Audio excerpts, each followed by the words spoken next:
bagaimanapun juga ini juga politik pemirsa, di mana pembentukan kabinet pasti memang sudah ada hak prerogatif dari Presiden terpilih Prabowo Subianto. Tapi ketika sudah disebutkan wacana pembentukan Zakon Kabinet, ini akan saya bahas di Apa Kabar Indonesia Malam. Proporsinya seperti apa, akademisi dan juga teknokrat, bahkan juga partai politik. Mari kita bahas di Apa Kabar Indonesia Malam. Di studio TV One sudah hadir Waketum Partai Gerindra. Di sini ada Bang Habibur Rahman. Assalamualaikum warahmatullahi wabarakatuh, Bang. Waalaikumsalam. Dan juga Sekretaris Majelis Tinggi Partai Demokrat. Di sini ada Bang Andi Malarangeng. Ya, dari Partai Gerindra sudah ada, dari Demokrat sudah ada. Sekarang saya akan sapa juga yang merupakan politisi senior Partai Golkar, Bang Ahmad Doli Kurnia. Selamat malam, assalamualaikum Bang Doli.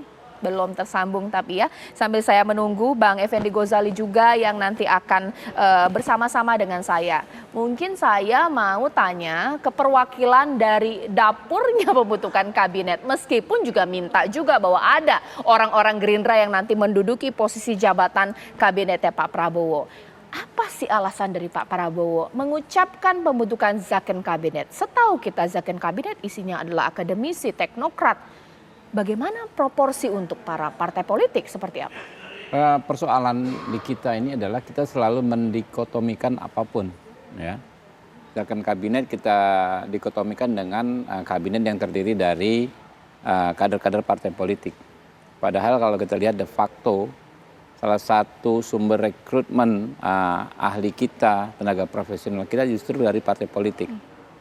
Kita tahu kalau lihat struktur partai politik itu sendiri sudah menunjukkan profesionalisme. Hampir semua partai politik. Ada bidang-bidang yang pembidangannya mirip dengan kabinet. Ada bidang industri, bidang ekonomi, kreatif, ya, bidang perempuan, kemudian macam-macam ya. Kayak contohnya abang ya, adalah? Bidang hukum ya. Artinya saat ini ya salah satu sumber rekrutmen tenaga profesional untuk mengisi posisi-posisi ya itu memang salah satunya partai politik.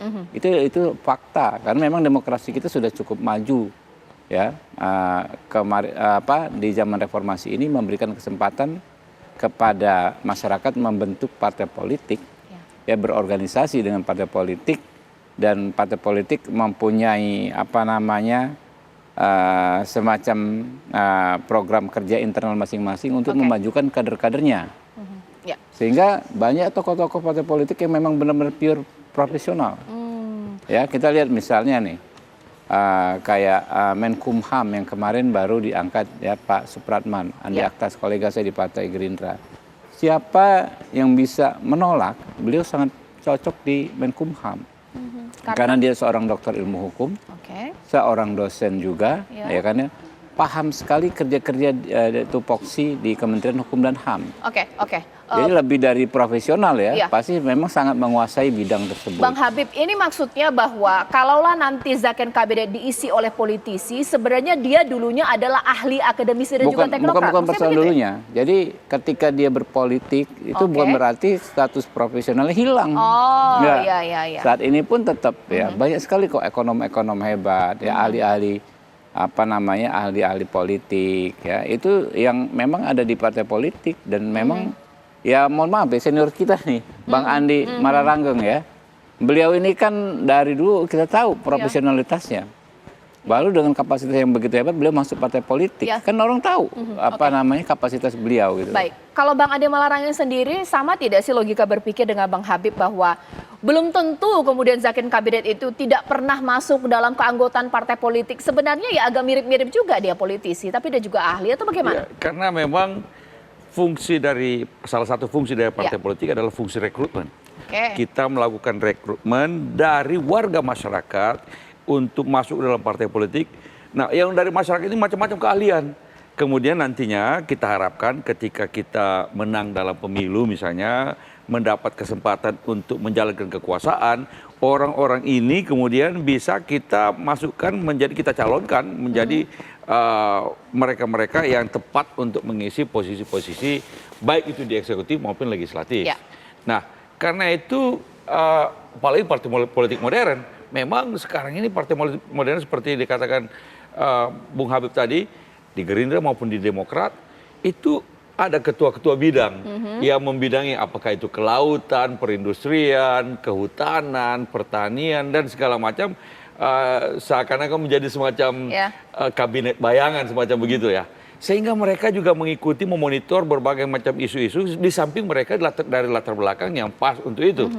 Tapi memang ada juga biasanya di dalam kabinet sistem presidensial bisa saja presiden memilih orang yang non partai politik untuk masuk dalam kabinet. Kalau sistem parlementer, semua kabinet biasanya dari partai politik. Seperti di Malaysia, Anda nggak mungkin jadi menteri kalau bukan anggota DPR, anggota parlemen. Jadi anggota parlemen itulah yang menjadi menteri. Singapura juga begitu. Tetapi dalam sistem presidensial, karena presiden bisa membuat misalnya posisi-posisi tertentu yang sifatnya non partai politik, misalnya Kementerian Keuangan. Biar aja yang non partai politik di situ. Tapi sebenarnya kalau ditanyakan kepada partai-partai politik yang ada, koalisi Kim misalnya, punya nggak dokter-dokter ekonomi yang bisa diusulkan untuk jadi? Punya sebenarnya. Tapi ini semua tergantung dari presiden terpilih nantinya. Oke, Bang Andi, tapi Partai Demokrat sempat khawatir nggak sih dengan wacana second kabinet? Kurang dong nanti kursi untuk Partai Demokrat. Kalau second cabinet itu diartikan sebagai orang-orang yang kira-kira the man behind the right man in the right place. Dengan punya kemampuan pada posisinya, itu tidak ada masalah. Kalau second cabinet orang yang ahli dalam bidangnya atau mampu punya kapasitas untuk menjalankan tugas dari kementerian tersebut, itu kan pada dasarnya juga second kabinet. Jangan selalu dianggap bahwa second kabinet harus berarti non partai politik. Mungkin saya mau tanya lagi ke Bang Habib, sebenarnya awal mula Pak Prabowo tercetus ide ini itu sejak kapan sih sebenarnya? Sejak dulu. Second kabinet. Sejak dulu, mungkin dalam setiap kampanye selama beberapa kali pilpres ya, Pak Prabowo sampaikan begitu. Alasannya? Bentuk kabinet yang memang kabinet kerja, ya, yang langsung kerja. Jadi kita, apalagi ini kan kita bicara keberlanjutan dari pemerintahannya Pak Jokowi, sehingga waktu penyesuaiannya pasti lebih sedikit. Jadi begitu dilantik langsung kerja menyelesaikan agenda-agenda pemerintahan yang saat ini maupun yang diperlukan di saat besok itu, ya kan ya. Jadi memang ini bukan hal yang baru, cuma memang ditanya wartawan Pak Sekjen Ahmad Muzani kemarin karena kan jelang pelantikan DPR dan Pak Prabowo, tentu ini akan lalu menjadi isu. Gitu. Nah mungkin Bang Andi Malarangeng bolehlah diberikan komentar. Sebenarnya apa beda second kabinet yang katanya kabinet kerja dengan kabinet-kabinet era presiden sebelumnya? Sebut saja Pak Jokowi, bahkan juga Pak SBY. Memang ada kabinet yang ketika dilantik santai-santai nggak kerja. Sama saja toh. Apakah ini sekedar nama atau ada esensi lain yang nanti akan dicapai sesaat lagi di Apa Kabar Indonesia Malam?